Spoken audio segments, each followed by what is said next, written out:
right. Welcome, Lindas. Thank you. Thanks. Hi.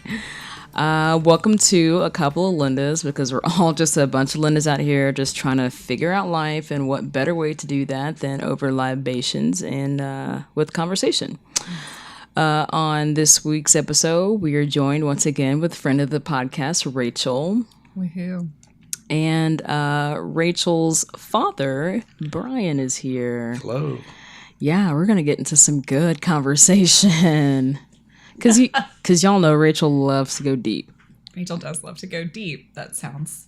Yeah, I do. That sounds weird. It does. Get closer to your mic. Yes, ma'am. There we go. So yeah, how was your week? Well, for me, it's been really good. My parents came in for a visit. They actually came in Sunday night, and they've been here since. Nice. Spent a lot of good quality time with a small human. By good quality time, I mean lovely moments punctuated by chasing her when she doesn't want to go and do what we need her to do. Regular old toddler stuff. I feel real bad. It's like I do all this reading about like bodily autonomy, right, for women, and it's like here I am forcibly football carrying my small female child. Like, sorry. Maybe when you're older, right? Yeah. But it's been a really good week. It's spring break from the university, so I'm off one of my gigs. You're a hustler. You got I got the gigs. I got the gigs. Yeah. So it's been a good week. It's been a good week. Yeah. She's hard to keep up with. Yes, she is. Yeah. I don't even see how you do it, but I just go with the flow, man. When I'm in Cookeville, it's like just whatever. Whatever Rachel wants to do. Yeah. So what's putting a smile on your face this week? Why don't you start? What's putting a smile on your face? What makes you happy? Like right now, Dad. Oh. What's making you happy? What's making me happy now? What's putting a smile on your face? Just being here with you and the little human. Oh, yeah. But like outside in the universe, what's the last thing that made you really happy? Like a song or a movie or no. Oh, wow. A beverage. Or just anything, a beverage. A good bourbon makes me happy. Good. You're our kind of people. Clink the glasses now. Yeah. I don't know. I'm trying to think. Even the last movie we saw, it's at the movies instead of like Netflix. Yeah. Gosh. You're still coming down though off of a major trip to China. Well, that's true. Yeah. Oh, yeah. We just came back from China. 10 days. 10 days in China, which was pretty awesome. I was, we went to the Great Wall, and all of a sudden it occurs to me, dude, you're standing on the Great Wall of China. You're on the freaking Great Wall of China. It's like, wow. That's awesome. Yeah, it was pretty incredible. Had some great food. I can tell you that we did not have one fortune cookie and maybe one egg roll. But that's it. Food was incredible. Awesome. Saw some neat things. Yeah. Cool. And Rachel, what's putting a smile on your face? Well, this week, I guess the main thing that's putting a smile on my face is actually this weekend. I took a road trip down with a friend to Dayton, Tennessee. Okay. Yep. On purpose. Don't worry. Okay. Am I allowed to say where I was? Yeah, it's fine. But I've been dying to go there because uber nerd that I am, religious studies person, I wanted to go to the Scopes trial courthouse. So I now have the best picture ever of myself standing in front of the statue of Clarence Darrow, just pointing my finger just like he is. Apparently they just put a statue of Clarence Darrow on the courthouse grounds last year, where there's been one of William Jennings Bryan for frickin' ever, of course. So, yeah, that was pretty fun for me. You're such a nerd. I'm a total nerd. Yeah, we already knew this. I'm a total nerd. But yeah. I actually passed by Dayton on my way to Savannah. Oh, girl. That's what's... I was supposed to say Savannah. Savannah. Yeah. That's what's putting a smile on my face. I went with a group of friends. We went down for the weekend for... rented a house and to celebrate a friend's birthday, and just ate all the things and drank too many of the things as well. But what a charming town. I loved it. I was like ready to just sell everything and move there and like go on job interviews. I'm game. Like, Let's I'm do into it. Let's do it. I felt like there was like one place that we ended up going to. That Sunday night or Sunday afternoon, it just felt like such a local place, and it just was reminiscent of my time in Vegas. I was like, okay, this is legit right here. But yeah, ate great food. The old pink house, everyone and their mother suggested, and they were correct. So thanks everyone for the suggestions. I, took as many of them as I possibly could into consideration, but there's only so many hours in a day. But yeah, that's what's making me happy is being able to just get out of town and, explore. How many bachelorette parties did you see?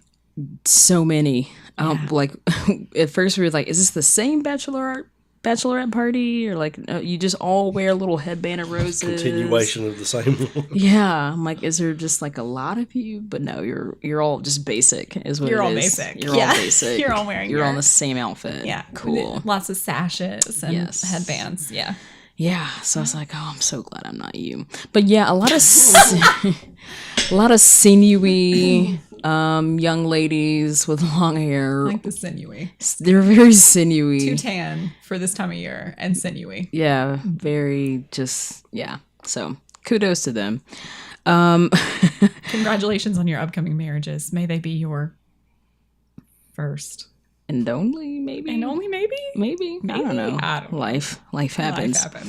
So speaking of life, interesting conversation ahead. We're going to talk about daddy issues. That's something that has always kind of jokingly come up amongst some friends and I. And something that I've, mentioned a couple of times on this episode or on the show about how I'm just so, it's interesting how I don't want to besmirch anyone, but it's like, it seems like a lot of the women that I know that have grown up in the South, or at least in this area, are like super obsessed with their dads. Like their dads are everything, could do no wrong. And I'm like, lies. No, I mean, dads are great. Parents are great. But like the way that, people act, it just always like struck me as weird. And then on top of that, there's always these daddy-daughter events that happen around here. Yeah, they just did a Butterfly Kisses ball, right? Mm-hmm. They had that this past weekend, and then the weekend before they've been like every single weekend for like the last month. They always do them around Valentine's Day. Yeah, but they had the dad-daughter dance. Yeah.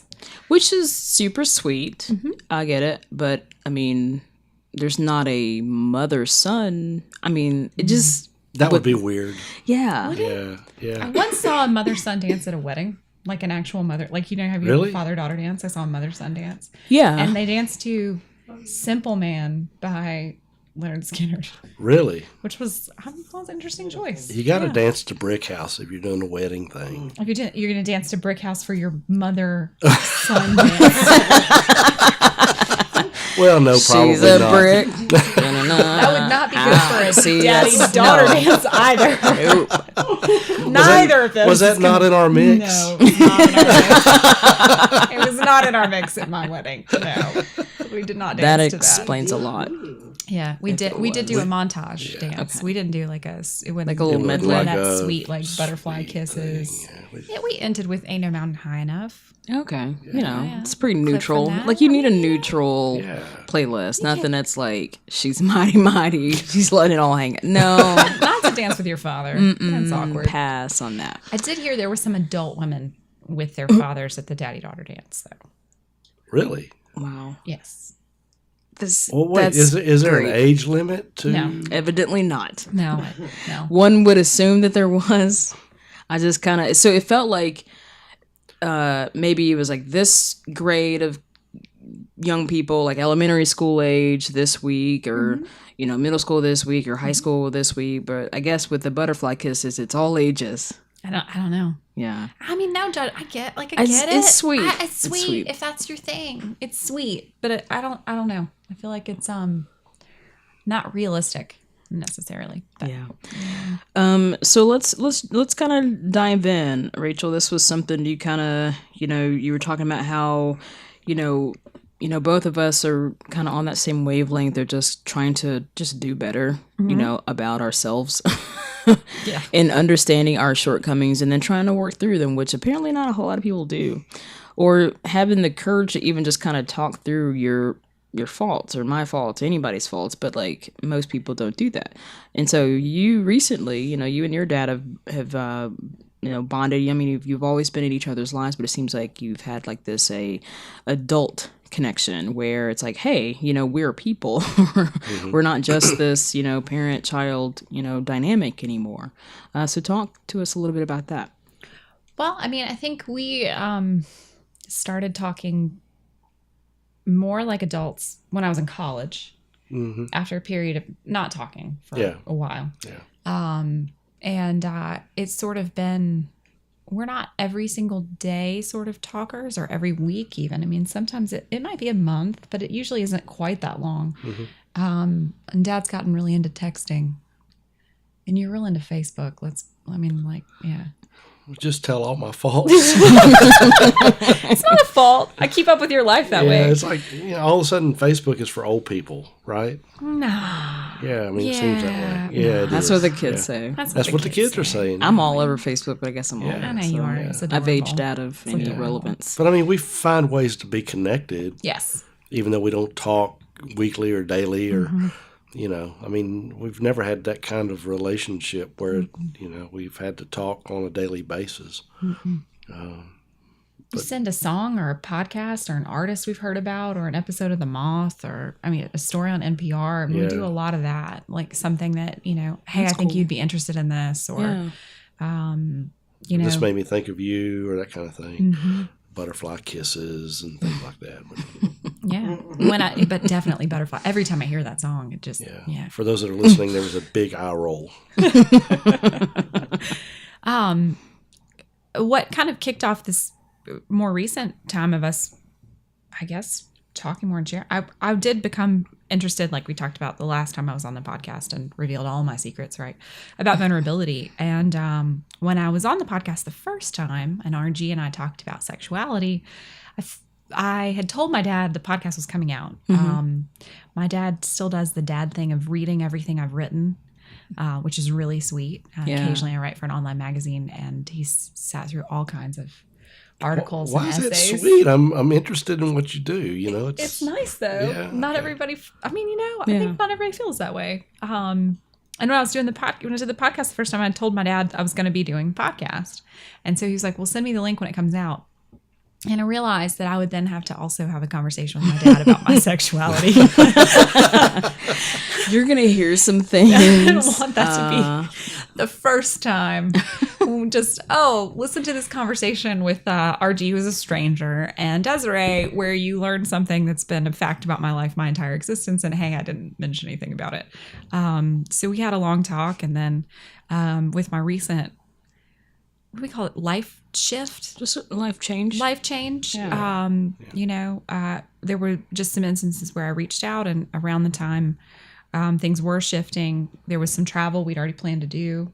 We meet halfway between, or a little more for them, but about halfway between where we live, and we were already planning one of those trips, and so I was able to see them really, and was pretty raw and vulnerable in the middle of everything that was going on.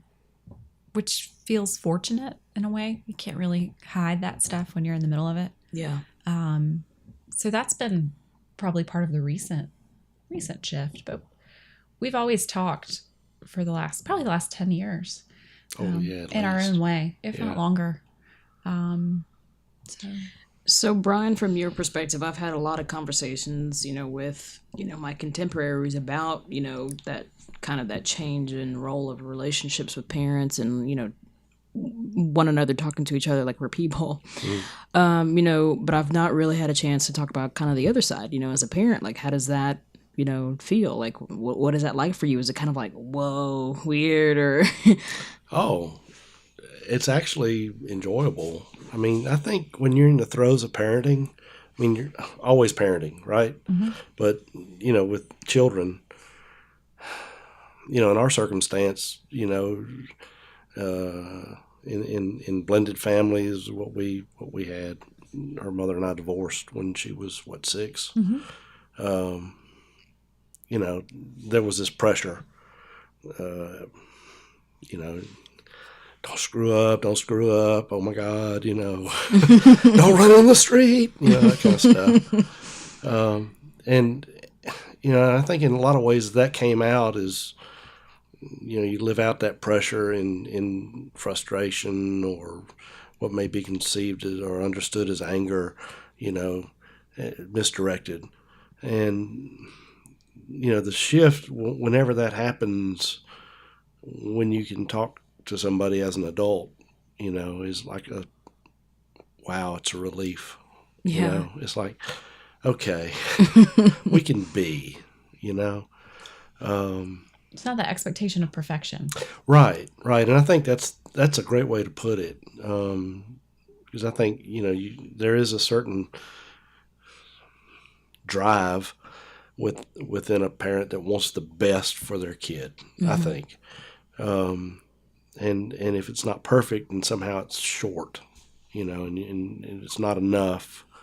And so all that does is set you up to fail, for the next time.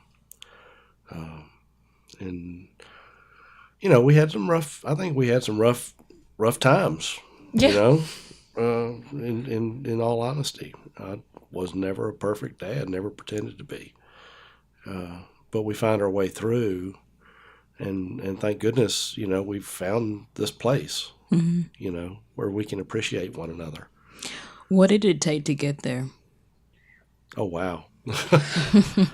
A lot of therapy. You want the most honest answer? I would expect nothing less from you, Rachel. From me. Well, I was 2 years of not speaking. Yeah. When I was a teenager. I don't think okay, let me clarify. I don't think it takes this. I don't think it necessarily... This was our path. Mm-hmm. And I don't think it takes that necessarily. I think there were many different turns that could have been taken. I don't think I was old enough to dictate a path in a way that I would look back on and not have any regrets, if that makes sense. But that was our path. So it was a period of not speaking. And then we went to family therapy for 6 months in a group setting, if not longer. If not longer, yeah. And actually really sitting there in a room with a lovely therapist who I still think of quite fondly, with insanely long red hair, kind of reminded me of like a fairy that somebody like trapped and like stuck in a therapy office, right? Like she was great. And she had this really calming therapist voice. And anytime she would repeat anything any of us had said, I wanted to laugh, because anytime there was anything with any kind of like vitriol or like shame or any of those emotions that come out in therapy, and then she'd put it in her sweet little trapped fairy voice, like you were just like, which is a great tension breaker. It was work. It was a period of work, and it was a period of changing expectations too, I think. Yeah. For me, it was realizing that I no longer could just say that everything was someone else's fault either. So for me, it was a major growing period of saying, this is not black and white. I understand more now about my father and how he grew up, and how raising us, he did the very best that he could, and all of the different paths that he could have taken. Because when my parents divorced, I mean, he had the opportunity to not be in our lives as much as he was, and he wanted to be in our lives. Mm-hmm. He wanted that. Not to speak for you, but that's true. It's something we've talked about. And so there's a song lyric in you maybe laugh at me this time for being a little bit of a basic bitch with my music taste, but there's a song lyric it's a country music band song. It's a Zac Brown band. I know. I can see your face. I can see the squinting. I barely know who that is. I know. They're bearded. I'm sure they are. Yeah.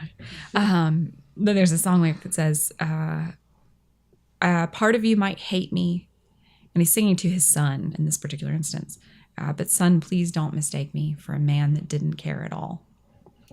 And so part of it for me was realizing that there wasn't a lack of care and that there were human factors at play. And that was a big growing up thing for me, realizing I was equally responsible for how we went forward because I was an adult.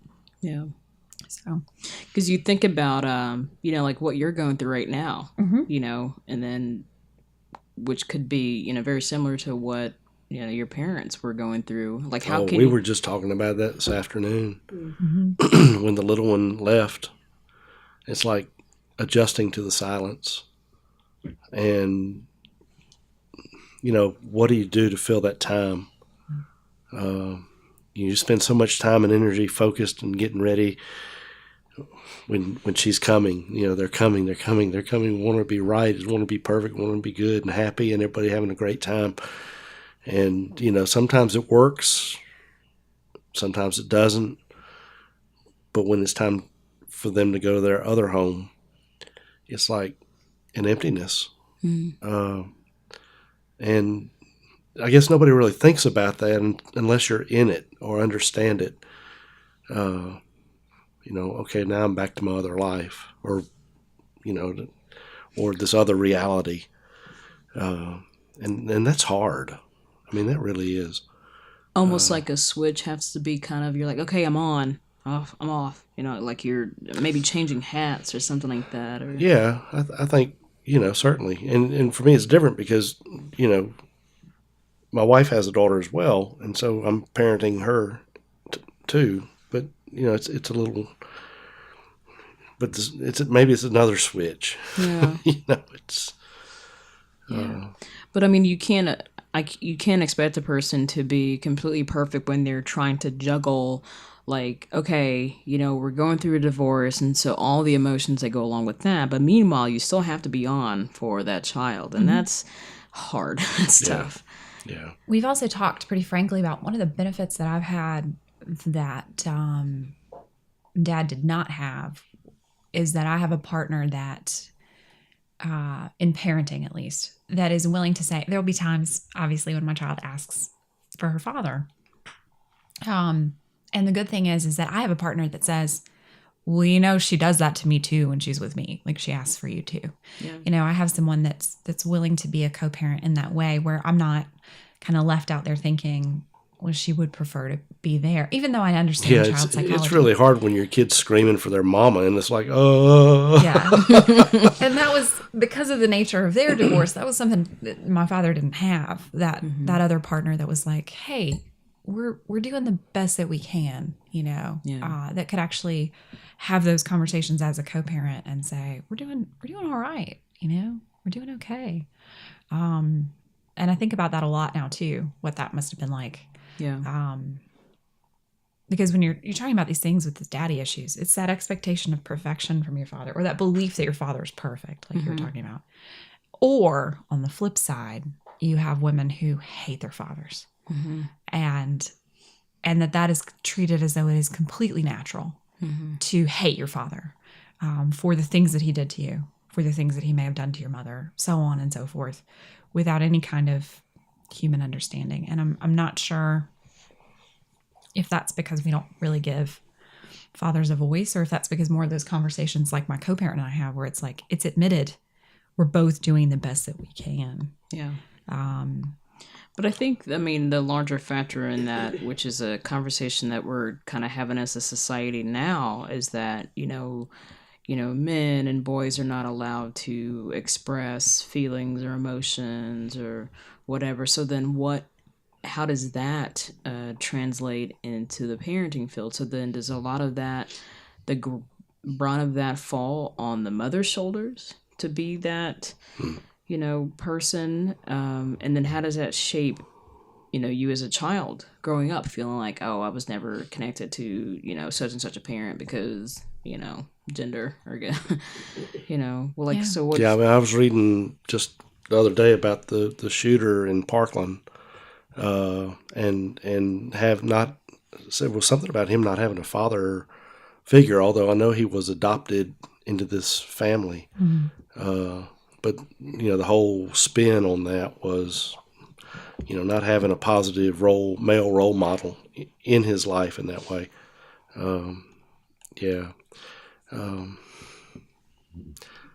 That's, not sure how. It's tricky. It might. Yeah. It might be. Did you ever have sons? I don't know if you. No, I had all girls. Okay. Even the dog was female. It's just you. Yeah, just me. Yeah, just hanging out. And so I was gonna go into the whole. Have you ever seen the play Fences or see the movie Fences? Yes, I did. Yeah. And so there's that. There's. It's one thing to be, your daughter's like hero, right? And you can do no wrong, and you don't really necessarily need to have that, emotional, experience with them. It's just kind of like, oh, let's, dad, he's good. Yeah. But, with the son, there kind of needs to be more of that give and take. Mm-hmm. And that seems like it's a harder thing to do because you're supposed to, because of what society teaches you how to be, and then you're trying to convey that to the son, and the son really needs you to talk to him, compared to, so I'm looking at the father-son dynamic of Fences versus, like what we saw in Call Me By Your Name. I mean, obviously both are fictional stories, but, these stories are based on, human experience. Yeah, right. And how, at the end of Call Me By Your Name, I don't know if you saw that. At the end, the dad gives this, just really sweet, I don't want to say speech, but like kind of let his son know, hey, I know what you're feeling, what you're going through.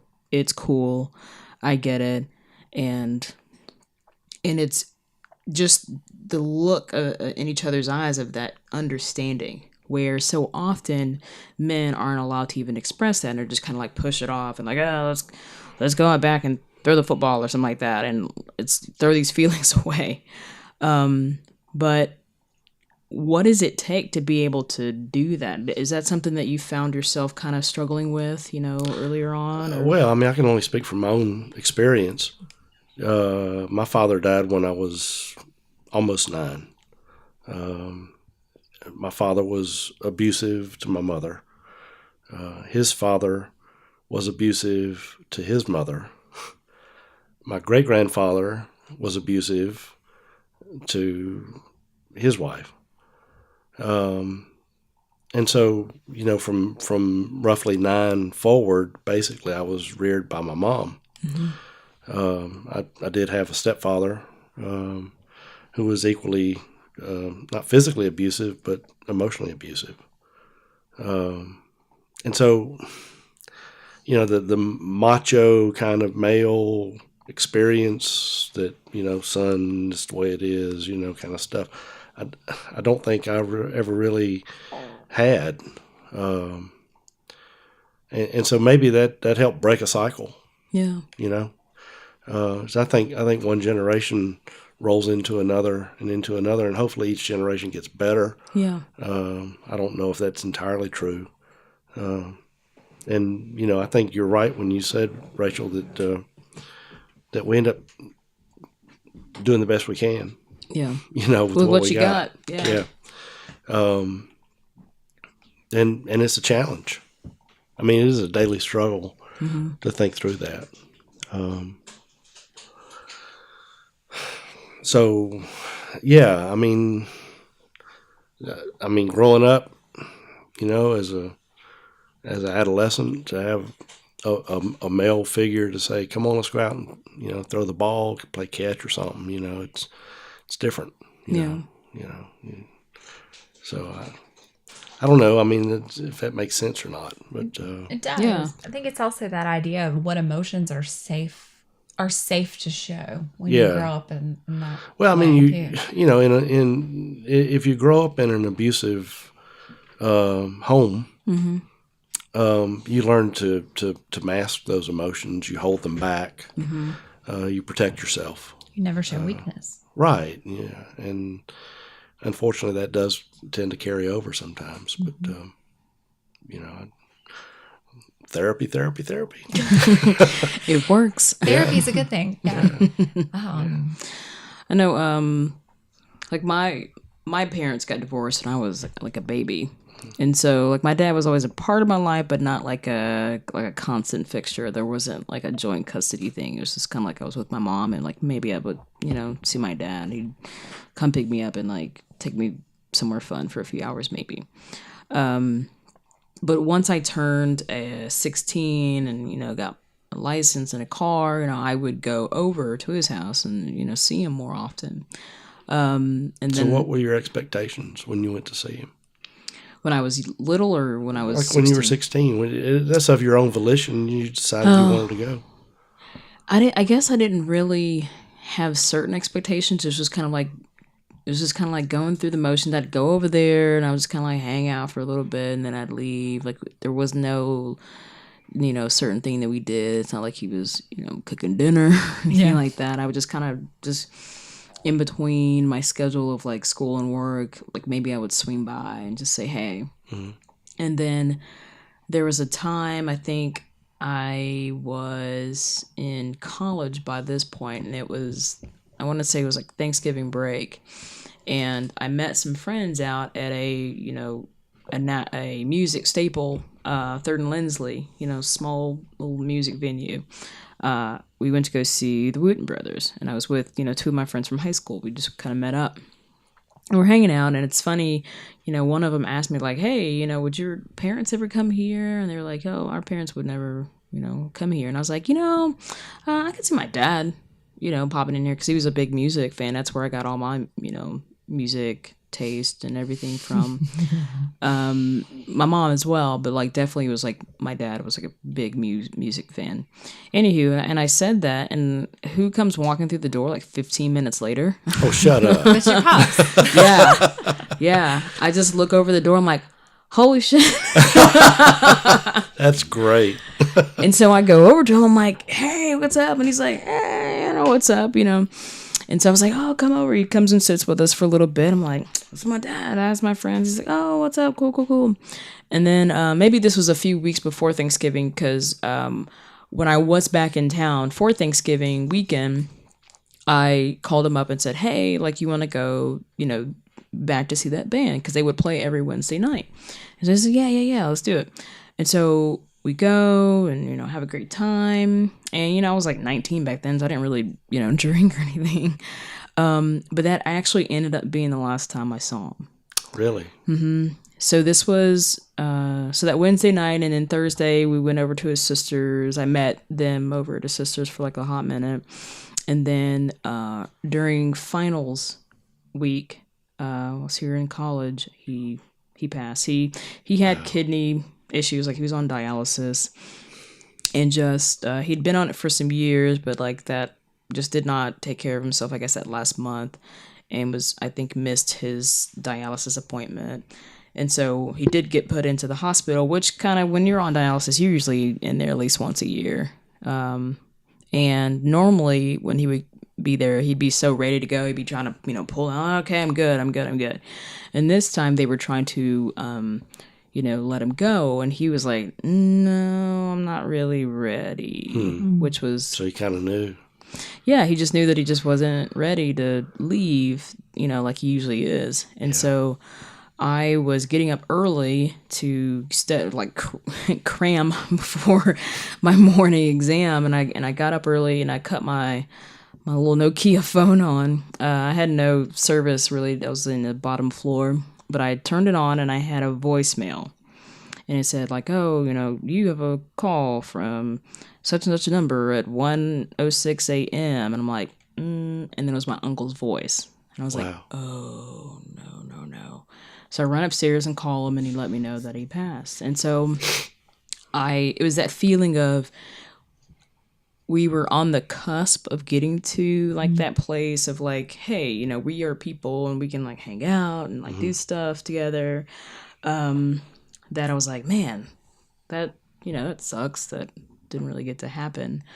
But I wasn't, I'm not like lamenting it or anything like. It's just kind of like I'm very like matter of fact. I don't know, I'm kind of dead inside a little bit, but you think what could have been? Could have been a relationship. Yeah, it could have been this like, cool little just friendship. I don't know how deep a conversation we could have had, but maybe, but there's like a lot of things that I never actually got to tell him. And like, especially like it was funny when I moved to Vegas, I just thought like, yo, he would be out here all the time, like trying to come visit and like, oh, I'm coming out there, So it was like moments like that where I would think like he would, totally be at this or would, come visit or whatever. But it was that moment, like when I ran into him at the venue, that I thought like, wow, like this could be, something, but, time happens. I wonder, I mean, for me, it's like you want to get to the place where you can just kind of be, where you can be with your kids. Mm-hmm. And the expectations are there, whatever, but you can just be who you are, and appreciate one another for that. Mm-hmm. And things aren't always perfect. And I think there comes a time where, whatever issues were in the past just need to be there in the past. And so that everybody moves forward, into another perspective, another realm. I think one of the things is whenever I think about things that did happen, like you're talking about the rough times, I then reflect back on the conversations that were had about those rough times and the things that were said and the period of understanding that came after that. So that I don't feel like I need to have those conversations over and over and over again. I mean, memory is long, right? We don't just forget being children. Mm-hmm. Yeah. And you don't erase everything from your childhood. But at a certain point, you go, okay, this is a part of my baggage, or this is a part of who I am. Now, what do I do now to take responsibility for that? But what you're talking about, though, with that sort of missed opportunity, around the time we started talking again, that was my concern. I realized that I had grown up and that there were things about me that were part of my dad or were from my dad. Yeah. Even in a similar way, music. Oh my God. Yeah. Yeah. I'm sorry. No, it's good. I mean, it's a beautiful version. So you're the reason why she's listening to Zach Brown? No, he's not the reason why I'm listening no. to Zach Brown. No, that's my mother. He's like, I'm not that basic. Yeah, I'm not That's there. my mother. That's my mother. My mom's dictate was that we had to either listen to hymns or country music, with the small exception for Queen. She had a real respect. I know, Which is really weird. It's really weird, but she had a Queen tape she kept in her car, and that was her one exception to that rule. But anyway, and I also happen to love Queen. But no, as a rule, it's the Motown and the 70s funk and the he's the reason that George Clinton and the Parliament Funkadelic is on my syllabus for one of my classes this semester. Kind of thing. For real? Oh yeah. Oh yeah. But realizing On the syllabus? it's on the syllabus. Yes, it's New Religious Movements. It works. But realizing those things, that there was good and bad, that I may have issues from my childhood and the way I grew up, or certain things that happened. Lord, who doesn't? Exactly. And we all carry those things. And there comes a time where it's like, okay, those are issues. Mm-hmm. So what do we do with that? Right. Where do we move forward at? How do we make this relationship work in spite of those issues? Mm-hmm. And those issues were there for whatever reason. Right. Not intentionally necessarily. Certainly not intentionally, I think, but I guess no one intentionally wants to, have issues. But what'll be fun? I'm going to give my kids some issues. Yeah. Oh, here's a good one. Let's do this one. Throw this wrench in there. See how they do. Yeah. Yeah. Good luck. Yeah, really. Junior. Yeah. Here's an issue for you. I got an issue for you, buddy. But no, I mean, but there comes a time in life where, I spent years blaming my father for his suicide. Why?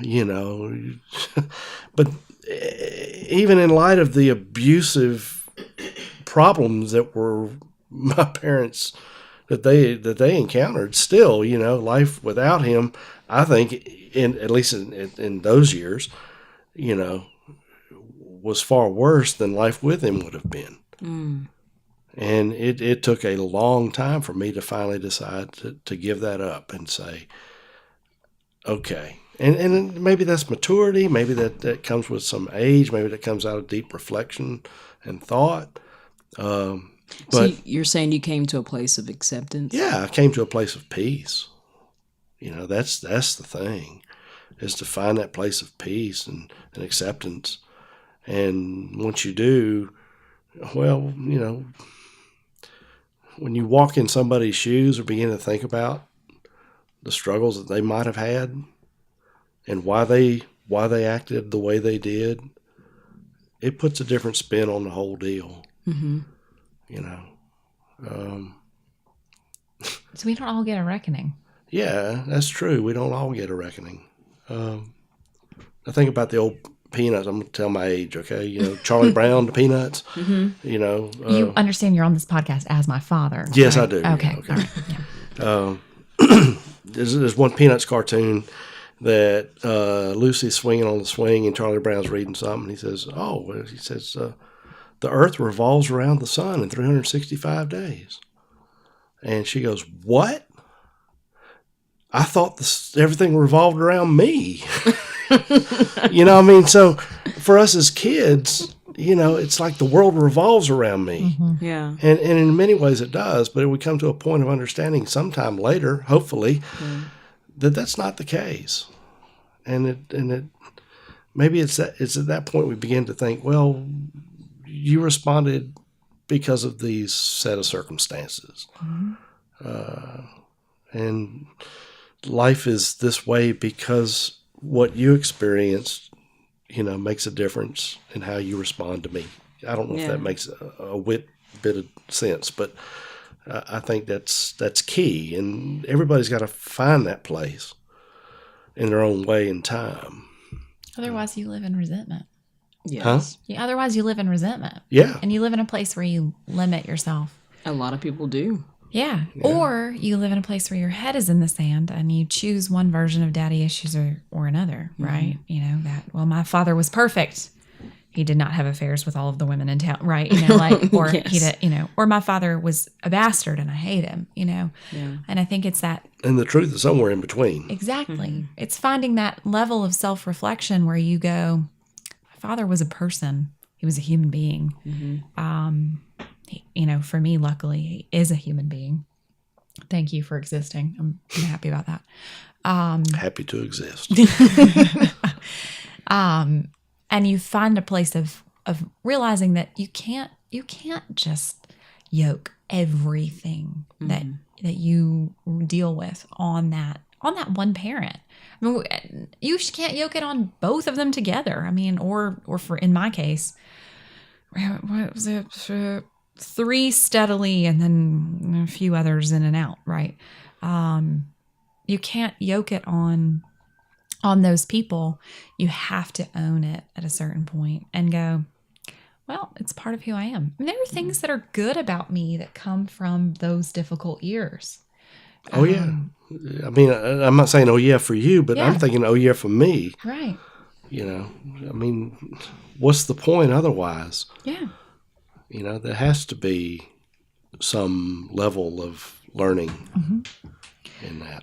I like to watch people and anticipate their emotional needs. That's part of who I am. And part of that started as an adaptive measure, watching for emotional responses, trying to, control situations. Yeah. And what changed in that for me growing into adulthood out of childhood was no longer trying to control those situations, but just using those adaptive measures to try to be attentive and kind to people that I cared about.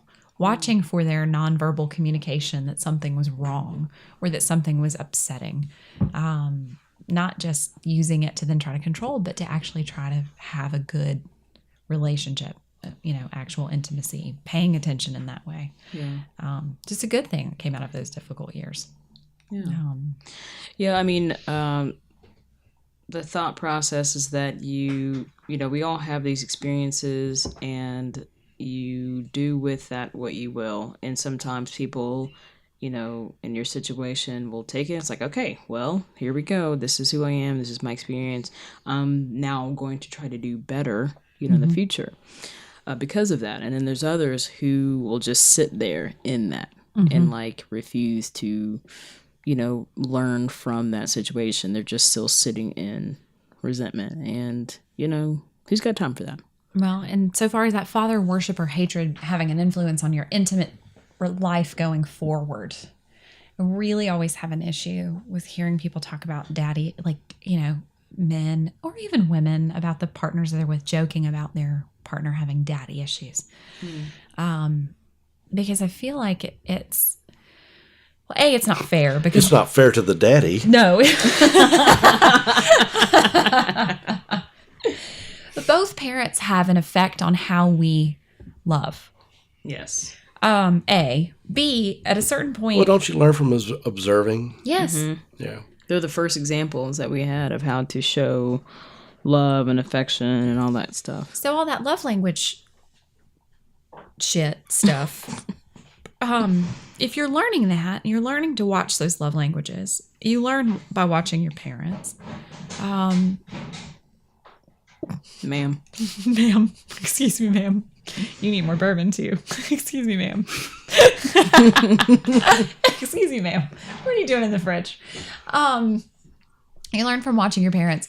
That should also be the first place that you learn as an adult to look for love languages too, and learn how to see those in your intimate partners. So for me, with Dad, you're sitting right here. I don't mean to talk about you like in the third person. It's Don't weird. talk about me like I'm not here. Talk about me like I'm not here.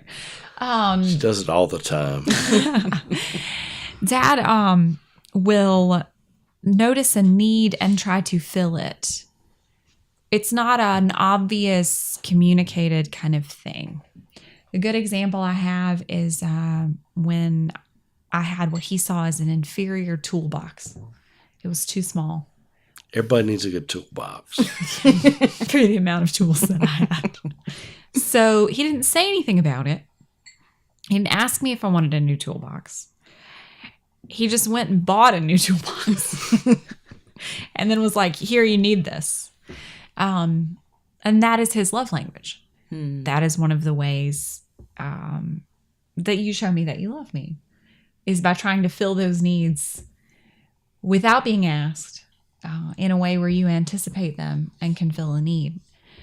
And I think learning how to see that with your parents as an adult helps you learn how to see that with the people you choose to have intimate relationships with going forward too. To not just go, well, fucker didn't buy me flowers, right? Yeah. Like, it's not But like, hey, I brought you a toolbox. I bought you a toolbox, right? I didn't take you to the father-daughter dance, but no. I was just thinking, we never have done We that. never did anything like that. No. We've danced together a lot, though. Yeah, we did. Yeah. We've danced together a lot. Yeah. Usually, like, breaking it down. Dancing to whatever, right? Piano bars in Philadelphia or whatever else. Yeah, good stuff. Yeah, we've danced together a lot, but we've never been a father-daughter dance. No. But yeah, I mean, I think that's part of it too. I think we put so much pressure on and I am talking a lot, but I think we put so much pressure on like the father-daughter Take relationship. some pressure off me. Keep talking. Yeah, and I don't think it's fair. I mean, both parents have part of showing you how you love, and then on top of that, at a certain point, you go, well, I either see those things or I choose not to see them. I either go, well, that fills my need, or it doesn't. Right. And in reality, it's not that simple.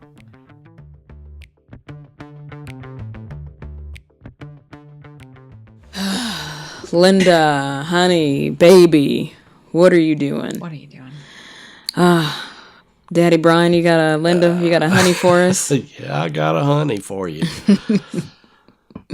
I'm a news junkie, okay? I mean, I check out the news. It may not be the other kind of news that people listen to, but I follow the news.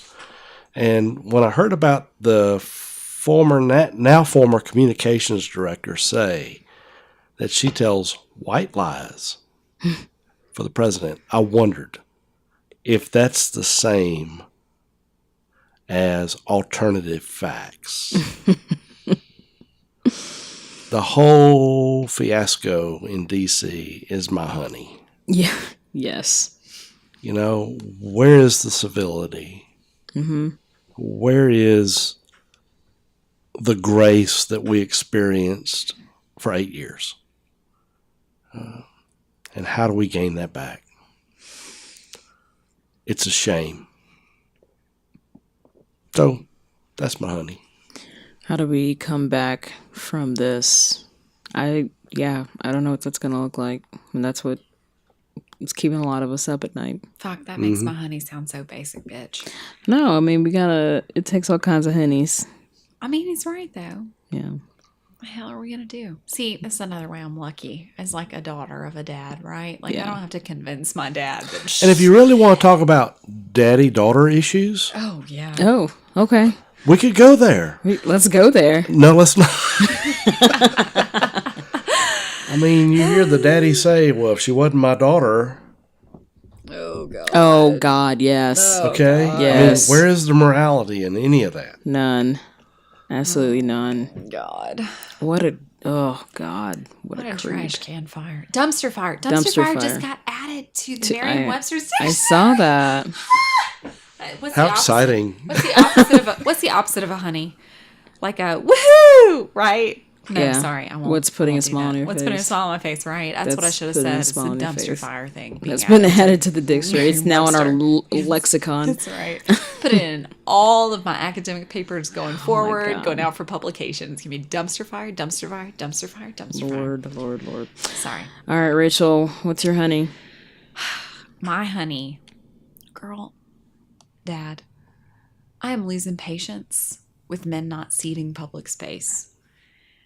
I had a guy today, like, literally push his cart in, like, an epic way around me because I was not just naturally getting out of his way in a store. I am so tired of the fact that I'm expected to move to the side or get out of the fucking way in an aisle because some man wants to walk through. Mm-hmm. And the noises I hear if I don't automatically cede my public space. Honey, get over it. You can also move out of people's ways. I'm not just hanging out doing whatever. I'm actually doing shit too. So, honey, learn how to share public space. So I'm thinking that the last honey I heard you say had something to do with Carts. carts in No, I'm a sorry. store. Obviously, my life. Revolves around the grocery store. I have a small but beautiful life, y'all. I have a small but beautiful life. Okay? So many carts in my life. So my honey is, I don't know. There's like so much going on in my head. I'm really proud of the students in Florida and their activism and like how the world is, the spotlight is on them. But then I'm also kind of like, God, where is that light for, the Black Lives Matters kids? Yeah. Why aren't those folks being championed? And then also, not as deep, but so the Oscars, the Academy Awards, so really The Shape of Water won? Yeah. Really? I know. Come on now. I mean, it's like the one I didn't see because I was like, I'm not into fish fucking. Like, it's not. No, thank you. It's not my jam. I feel like we all saw that in Splash already, right? Right, This that's is what Tom Hanks and glorious Daryl Hannah. Is it a already rewrite been of there. Splash, really? I mean, that's I don't know what the that's fuck what's it is. coming out now. Is that basically it's Yeah. a remake of Splash? Essentially, Yeah. it's like all the same elements. So what's the point? So, but it like won, and I'm like, okay. Granted, though, like the other contenders, Call Me by Your Name, which I love, but it's not. It had its faults. And then 3 Billboards Outside Ebbing, Missouri. It was good, but it was definitely not a, worthy. So I don't know. I mean, I'm just the Post. God, snore. And Get Out. To me, it was a perfect all way around. It just was it wasn't your typical genre to be in Best Picture. Yeah. But I felt me like the it was keys. a all around, like it touched on culture and that he did something different with the genre that's not necessarily your typical, Oscar contender. So I was like, that's major. And then what was the other one? Yeah, I mean, The Post, yeah. You already mentioned. And there's one other, but they were all really. Lady Bird. Lady Bird. Lady Bird was perfect all the way Lady Bird around. was perfect. It was a perfect film. It was perfect all the way around. Absolutely a perfect film. I cried. I went and saw it by myself, and I just wept in the theater most of the time. Most of the time. Yeah, I didn't have that kind of connection, or like that wasn't my upbringing, so I didn't have that connection to it. I bawled at the end of Call Me by Your Name, like I'm embarrassed how much I cried at the end of that movie. But it was mostly because like the dad speech, but like the acting choice that they made at the end of that film was like, wow. So yeah, there's that, and then this is like completely like petty and like off total topic. So something that I don't care for is people who like to post about how they like know things, but then I know that they don't, and I see right through, and like they just keep talking as if they are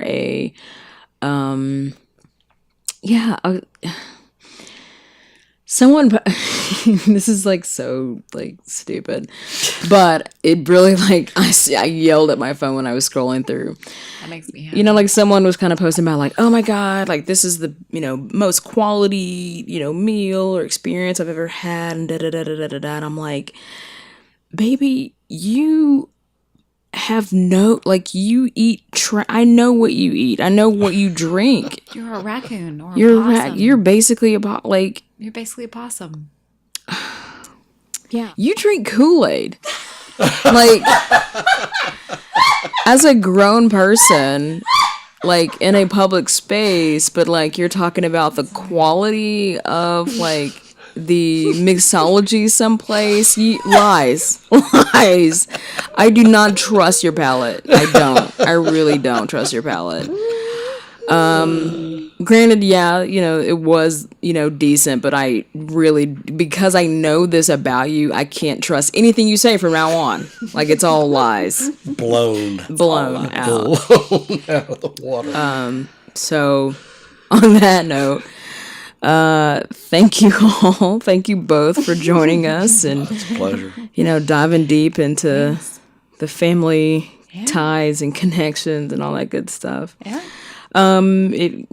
Find us on Facebook at A Couple of Lindas. Also, email us with any show ideas or questions you have for us to answer to help you figure out your life at coupleoflindas@gmail.com. As well as, we have a website if you just kind of want to stay abreast of what's going on, and it's also coupleoflindas.com. By the time this airs, the dance party will be coming up, so make sure that you are there if you are in Cool.